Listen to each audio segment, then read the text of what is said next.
Welcome out to another episode of It's All Been Checked Before. This time, hero worship. Yeah, we do a lot of that here on It's All Been Checked Before. You might do it when you listen to us. I doubt it. But if you do, and even if you don't, check us out on Facebook. It's All Been Checked Before there. Check us out there. Talk to us. Tell us.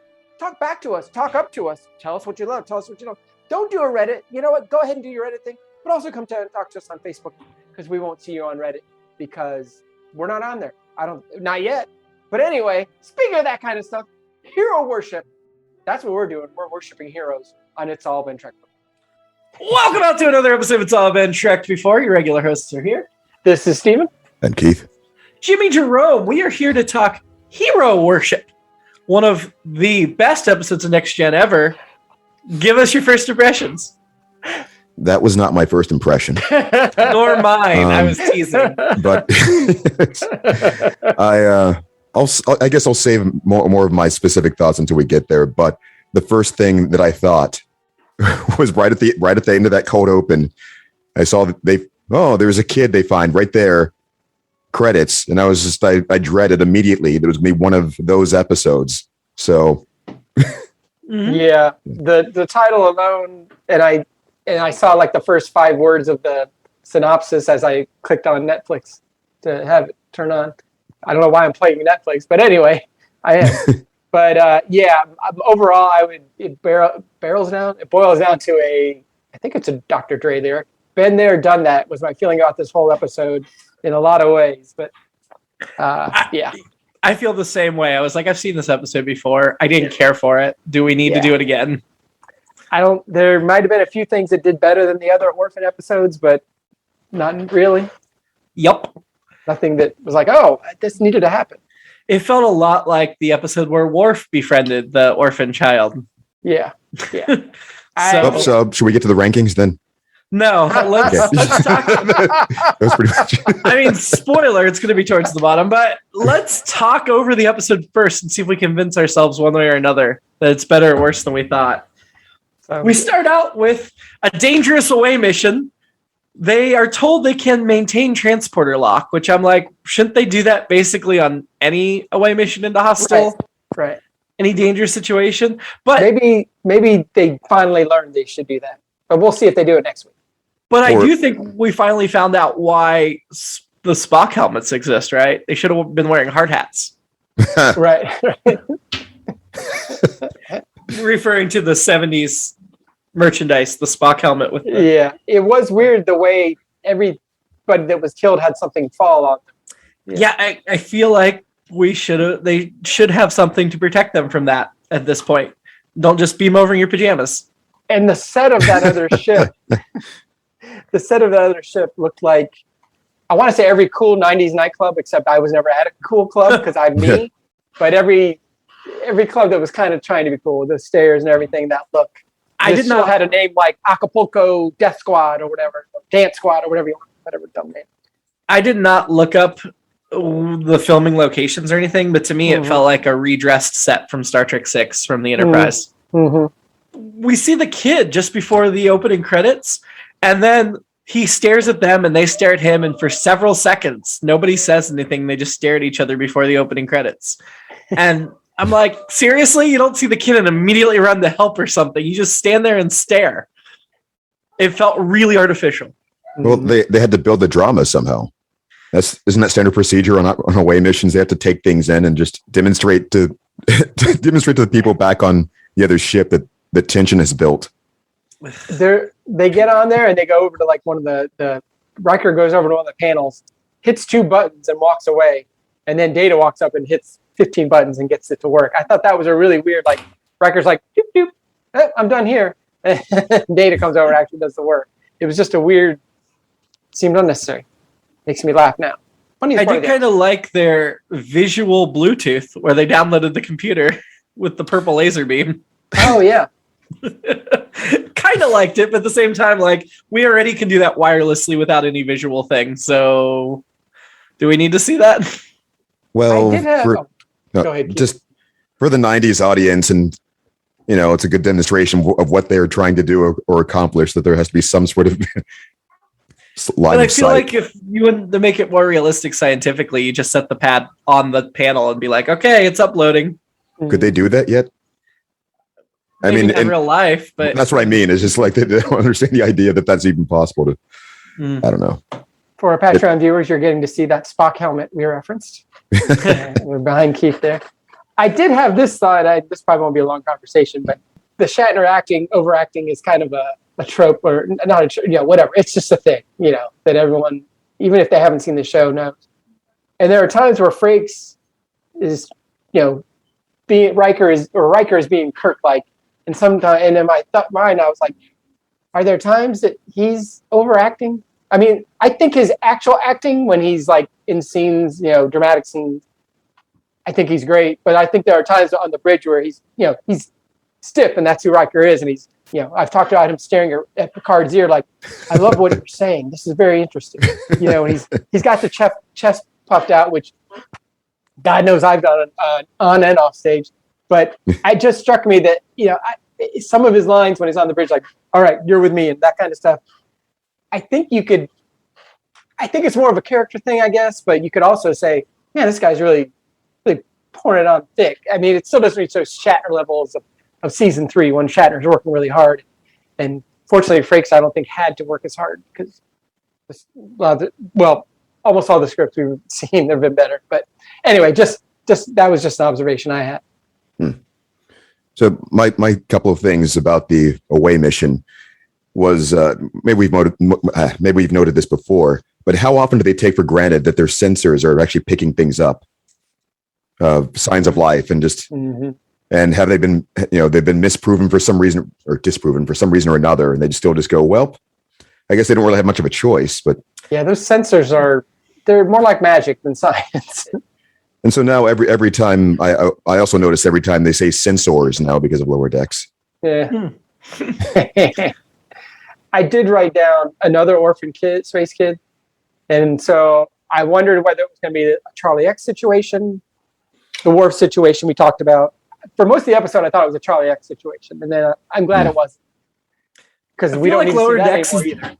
I feel like Lower Decks is the perfect place to explore that there's got to be some like convention every year for orphan space children that get together. Oh, wow. Well, it makes sense because we've talked about, from the Colleen doctrine, but these people do dangerous things.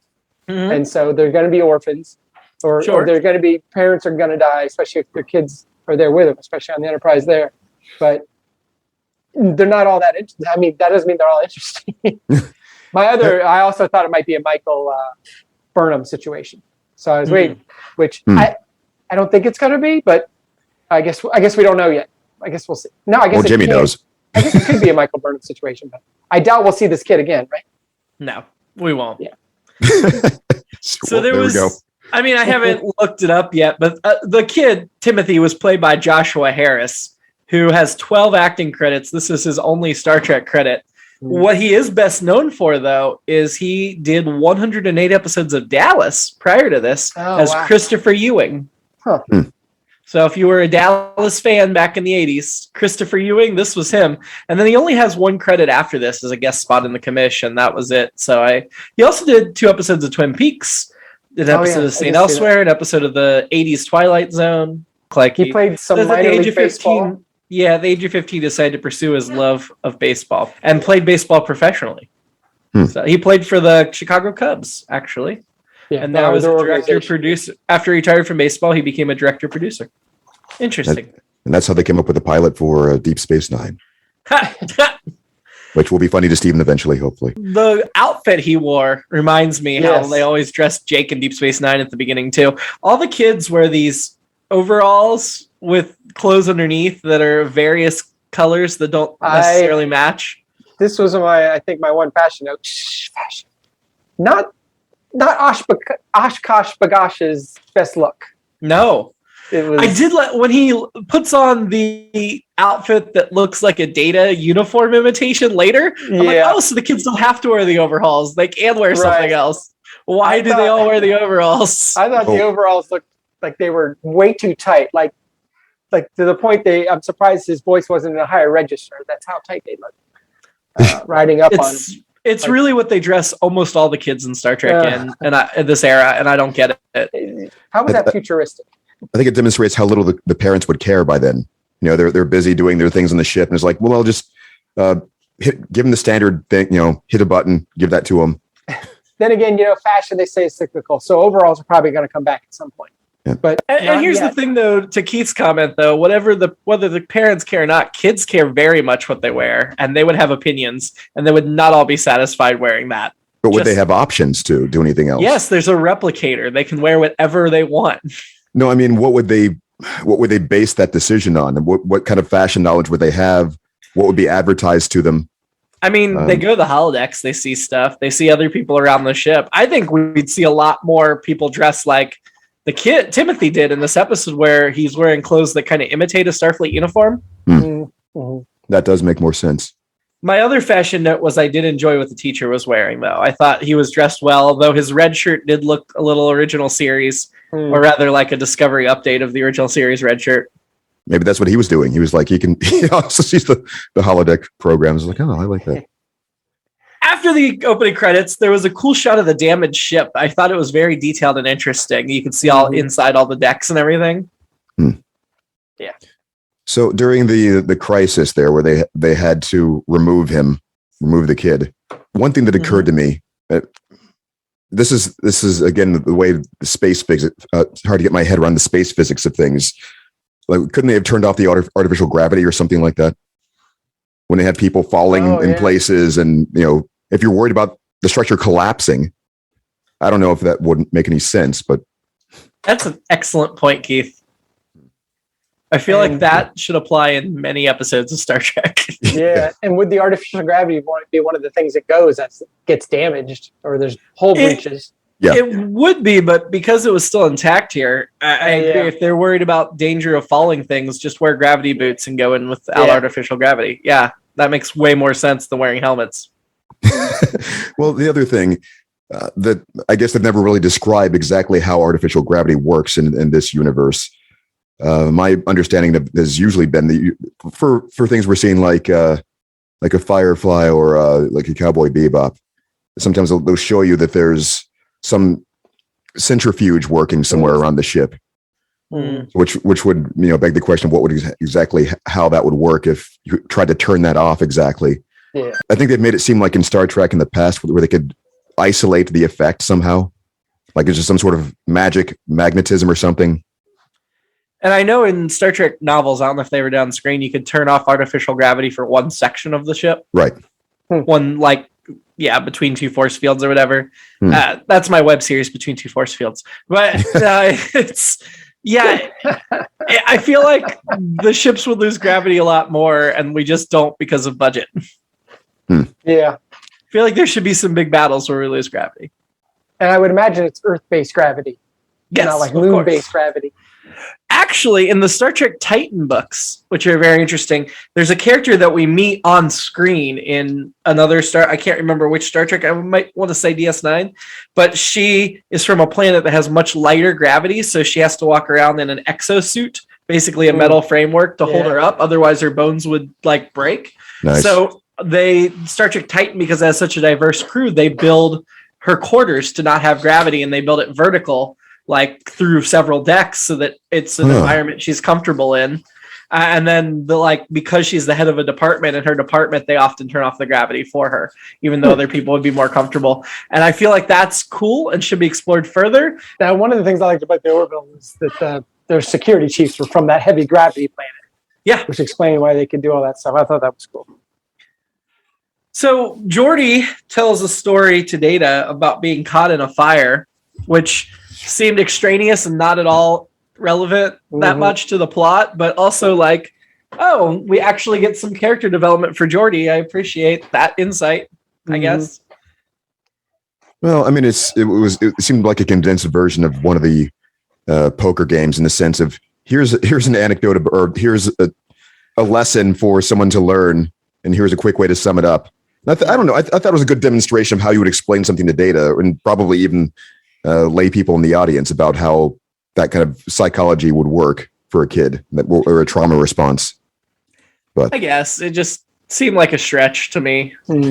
Yeah, I mean, I can see your point, and that it might have seemed extraneous, and putting it through the lens of a story as opposed to just someone just saying this, or Troy even saying something like that. Mm-hmm. I thought once again, this, and I thought the same thing in the episode where Picard, like, well, Picard, you should be around the boy.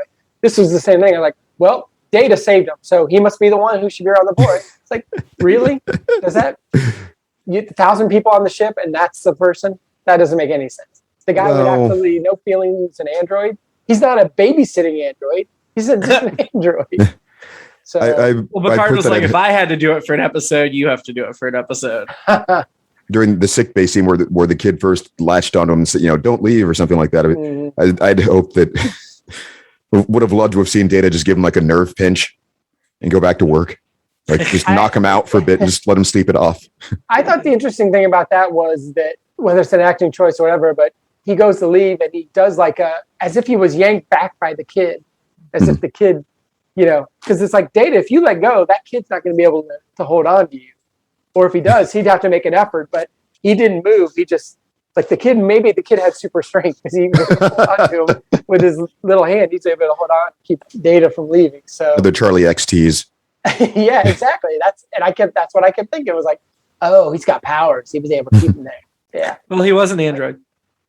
Oh, or that, yeah. Maybe now. See, that would make sense then. Like, put the android with the android because you got to keep them separate. All right, so I sort of agreed with the thing about why make a Data. This seemed implausible in that sense, but I bought the reasoning that he was the one who rescued him. Mm-hmm. But at a certain point, I didn't buy that they would want him to assume that role until later on, or when Picard actually gave a reason. And we'll get to that, I guess. But it's from a practicality. I think Data would be too important to what is going on in the rest of the ship, or especially if they were trying to solve a mystery. And, of course, they use him eventually, but it seemed a bit more urgent than the babysitting in the immediate moment. Yeah. Well, I mean, I guess it's as if Troy may have artificially elevated the importance of, I guess the only word I'm thinking was like coddling the boy. But that's a very cynical way of looking at it. I recognize. So the classroom scene, I enjoyed the sculpture he was playing, that toy he was playing with the thing. Yeah, I did too. I thought it was really cool. My question was, is that an improvement on Legos? Because I thought it was really cool. It's not as cool as Legos, but it's an improvement on building blocks. Okay, yeah, that's more accurate. Though he was a little old to be playing with building blocks. But if you're making a sculpture of something, I can see why I'd do that. They did talk about next periods, so their school must have periods, even for the young kids. So it looked as if they must have been specially replicated for that purpose, for that one building, though. And he was able to take either he got to take the sculpture parts back to his room, or he replicated a new one back in his room. Or they just couldn't stop him.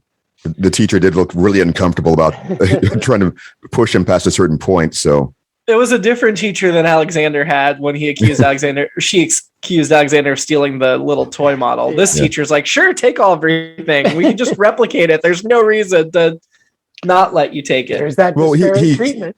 He gave that look like he knew that Troy was watching him. Like, she told me I can't do anything. She told me what this kid just went through. So I put like possible follow-up questions the teacher should have said, like, what do you think will happen if you don't finish this before you move on? Mm-hmm. Or something, just to try to engage him a little bit more than just, hey, we've moved on to this other thing. What do you do? And the, hey, can you maybe just give me some indication you actually listen to the story anyway? Can you do both? If you can, that's fine. But anyway, I would have this whole podcast industry that people are listening to us right now. Maybe while putting together Legos. Yes. Or a building of some kind. I enjoy Data's evaluation of the sculpture was fun. Like, it was not that harsh, but the kid took it so personally, of course. I loved it. But then the fast build, like, I got to get to the bridge. Let me build this real fast for you.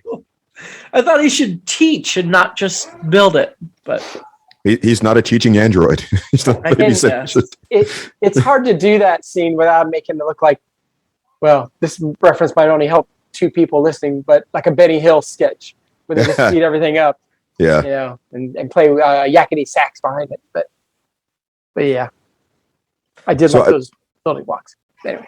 During that, I found it a little hard to believe how they had to visually demonstrate that the boy was having some trouble by putting three columns on one side, then trying to balance the platform on it, as if he couldn't have, like, presumably he built the other part of the base. Yes. Or saw it being done or something. Why would he, a little bit. And much. he seemed way too old to not be able to figure out why it was falling down. Yeah. Did we learn much about his previous life, really, other than at the end when he saves the day? Spoiler alert.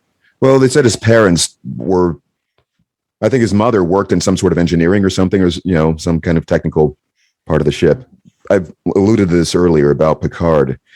I thought once they actually had a mystery they needed to figure out, it certainly became a little bit more urgent for Data to hang out with him and try to get more information out of him, try to get whatever he was hiding, which eventually did pay off. That's why they just were like, sure, go ahead and let him emulate you, and you can teach him to be an android, because that seemed kind of a stretch. Yeah, that seemed. They were doing that to get the information. Well, I think that was a couple of unconnected things. Like Troy seemed to be pushing for this method, which I thought was a little irresponsible. I think in this day and age, or at least that's what. Right, that is how it's usually represented in other TV and movies. When you have somebody who's in like some sort of delusional state, they seem to really frown upon trying to encourage them to think things like that. But the mystery at hand, and where if he were hiding something, then yes, Picard was. They had him come right out and say, yes, there is some importance to having him hang around and try to figure out what he's hiding. I guess we should just be glad they resisted the urge to do a montage over cheesy music of him doing the hair and seeing the doctor and imitating the painting and Data yawning, copying his yawn, because that could have been a real goofy montage instead of the way it was. Didn't they do something like that with the android that he made? Lol. Yeah, I don't remember. I think some bit like that were, which was actually fun, but I don't know if that would have fit the tone here, but yeah. Probably not. Then we're back to Benny Hill. I did wonder as we were watching them paint why Data and Worf don't get windows in their room, because we've seen that Picard and Riker and Troy all have exterior quarters for windows. I'm not sure about like Geordi and Crusher, but we know some of the command staff do. And given the size of the ship, I mean, Worf's a department head, Data's third in command of the ship. Shouldn't they rate windows as well? Right. Could be a personality thing. Maybe he wants something more Spartan. I mean, Worf would and Data wouldn't care or something. I don't know. It could be personality based, but given their position, I would think they'd have better quarters. Yeah. Unless like it's just Picard, Riker, Troy, and then all the guests that come on board and everybody else has interior rooms. That's also, I mean, have we seen for certain that they don't have windows in Worf's quarters, like they've done like a 360 Yeah, we've been in Worf and Data's rooms, and they both have interior rooms. And the original series, everybody had interior rooms, but they talk about it being possibly a Breen attack. And we didn't get any more information about the Breen, but I'm pretty sure this is the first mention of the Breen in Star Trek. They are a race we will hear and see more about, similar to the Ferengi and the Borg. They like to drop the stuff, and then they'll eventually reveal this race. But we'll see them in a Next Generation episode coming up. They'll be mentioned in Voyager, and we'll see them quite a bit in DS9 during the war arc. So the Breen are a race we will see more. We will see, even if they weren't responsible for this. I liked that what little they did talk about them, like wearing helmets and not knowing what they look like, is what is correct to the canon later on.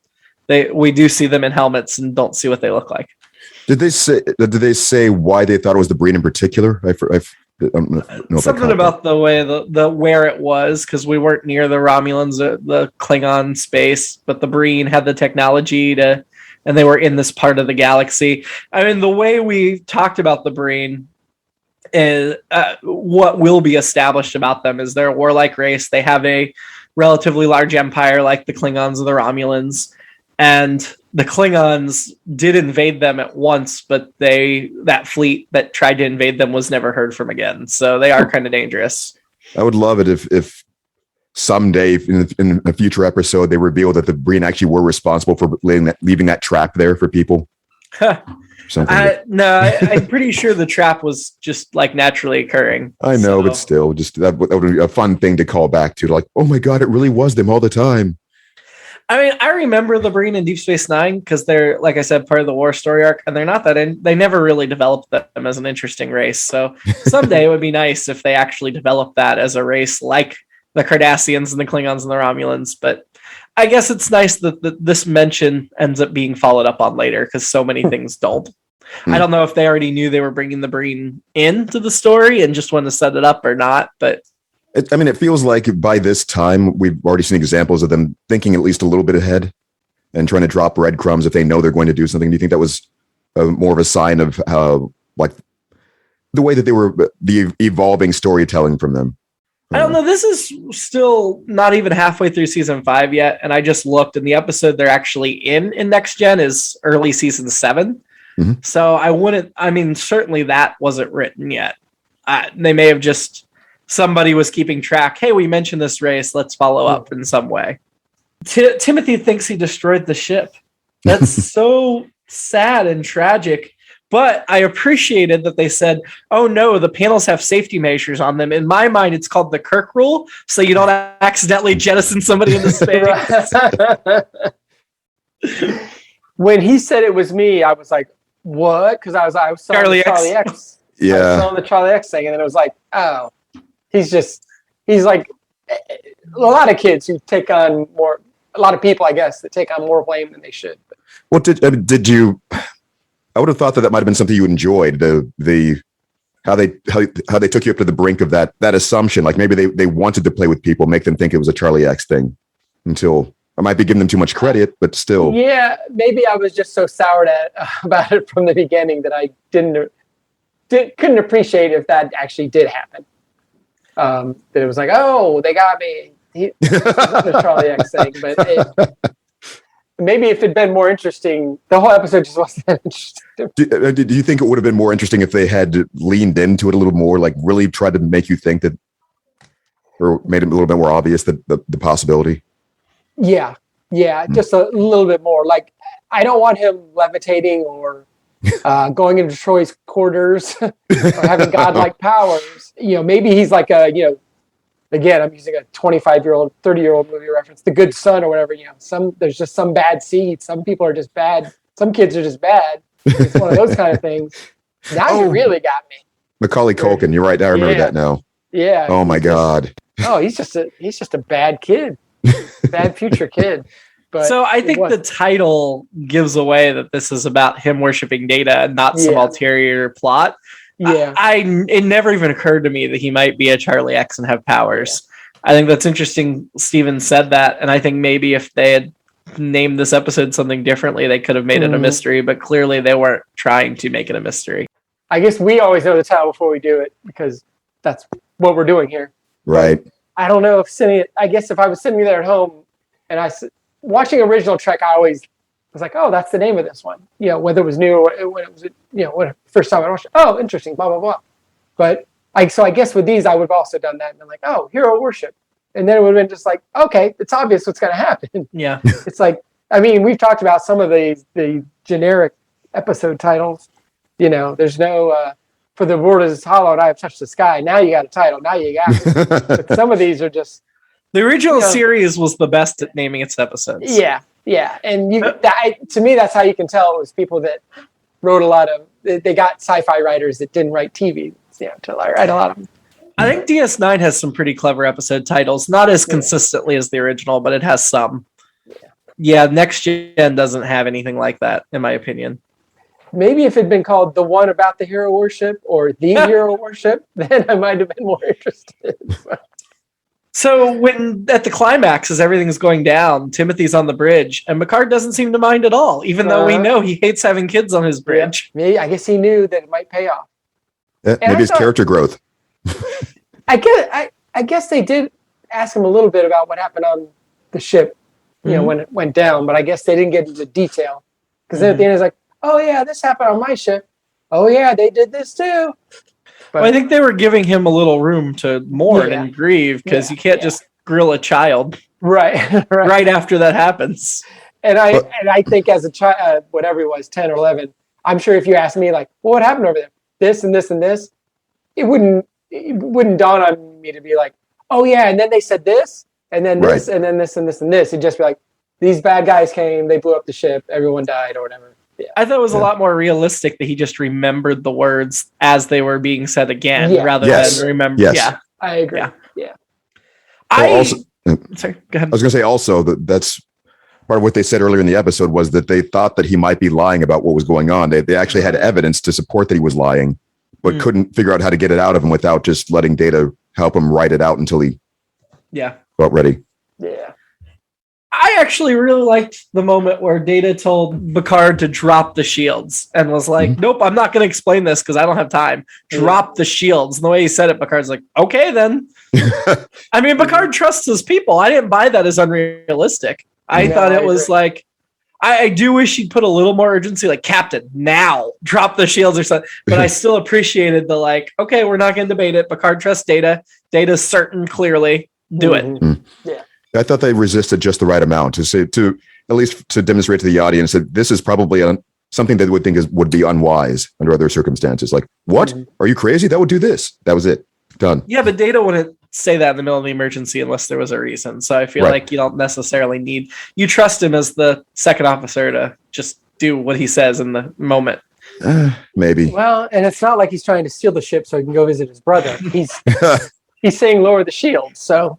And it's not like Timothy was Charlie Xing to make him drop the shields. Right.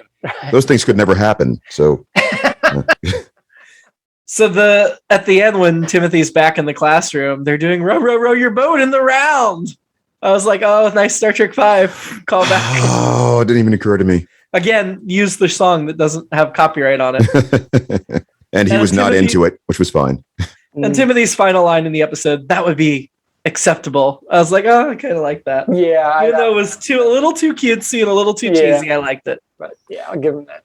I think that described my feeling about a lot of the emulation of Data stuff. I was at first I just wasn't into it. It was just a little shy of irritating, though I couldn't really put my finger on why.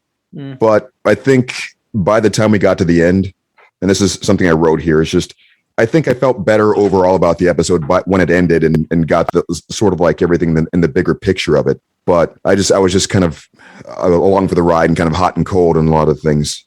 So I wonder if we would have liked it better if it just been a kid on the Enterprise. You saw him do something amazing. It was just like, this guy's awesome. I'm going to hero worship him, as opposed to having to be an orphan from a ship.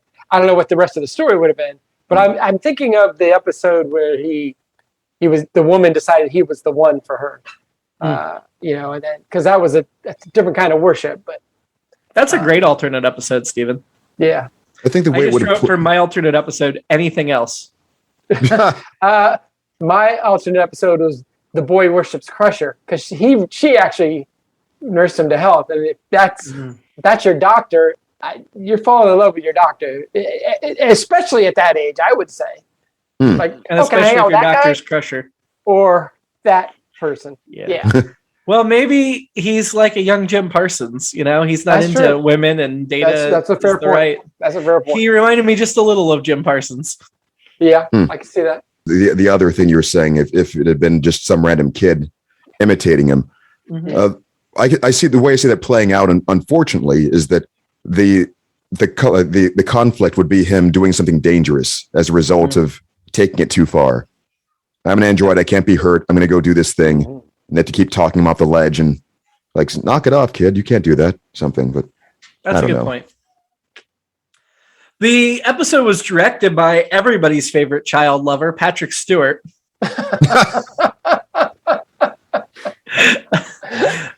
The story was by Brandon Braga. Well, no, Brandon Braga says show staff writer uncredited. That's been like every episode, so let's ignore that. Story by Hilary Bader, who also did the story for The Loss in Earth the Teleplay, where Deanna loses her telepathic abilities. Oh, yeah. And she's got another next gen writing credit next year. She also wrote an episode of Voyager and 4 episodes of DS9, as well as wrote for the video games Star Trek Klingon and Star Trek Borg, which is interesting because she writes a song for the video game Star Trek Klingon, probably just the lyrics, the Warriors Anthem, that they'll use in a Deep Space Nine episode.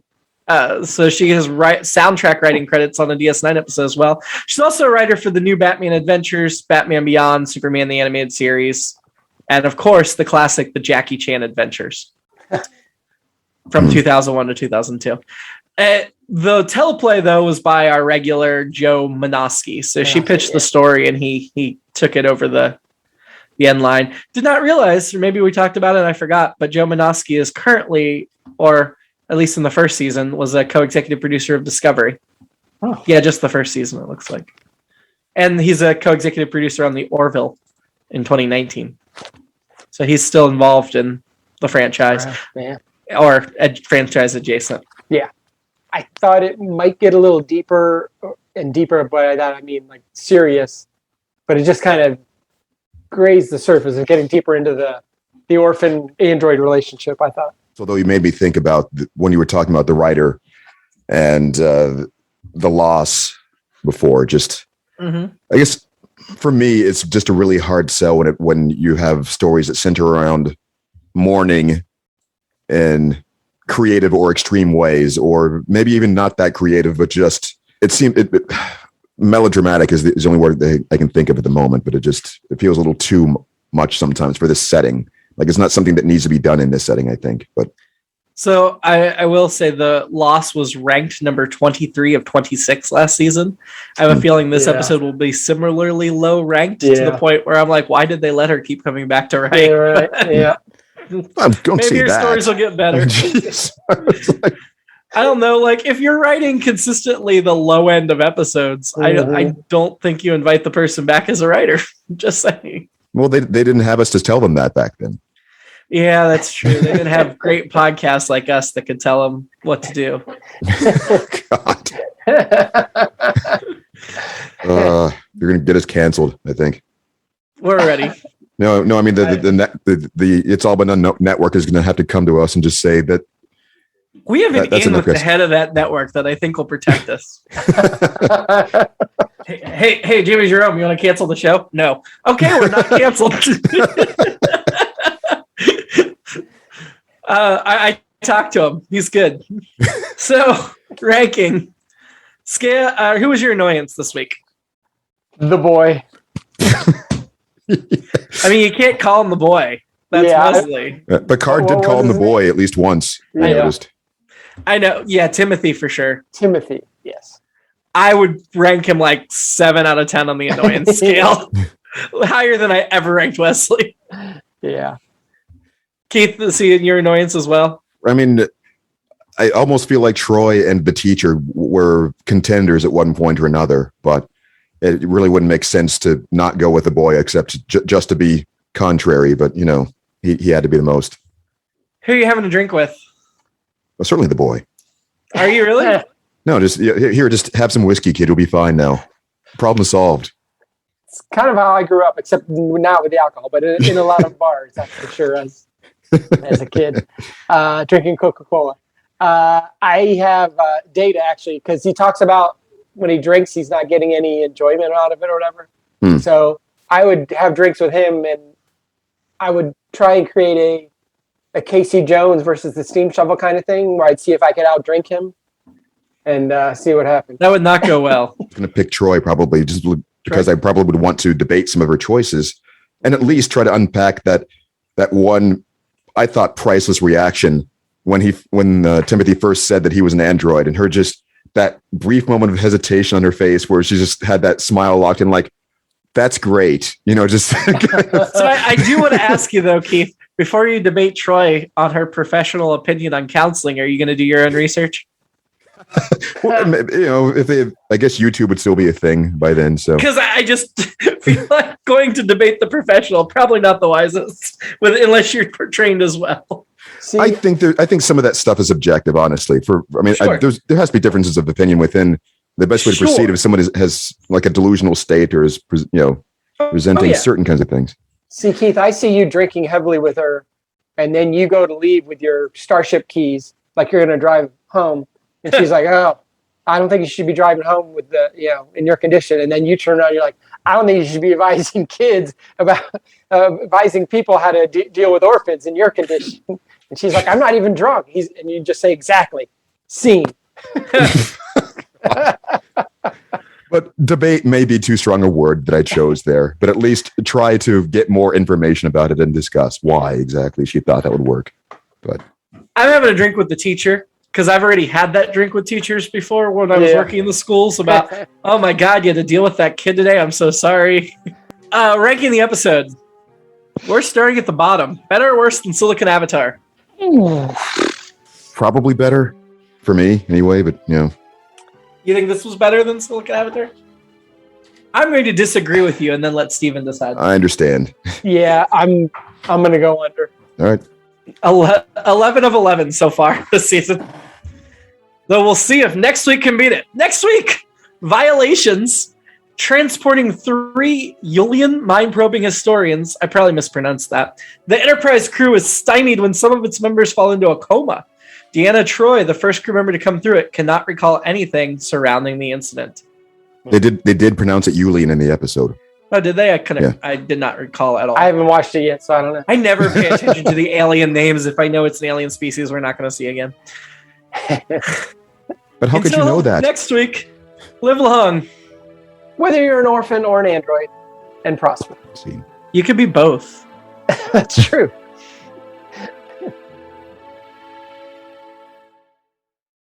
It's All Been Done presents. Who's got the time?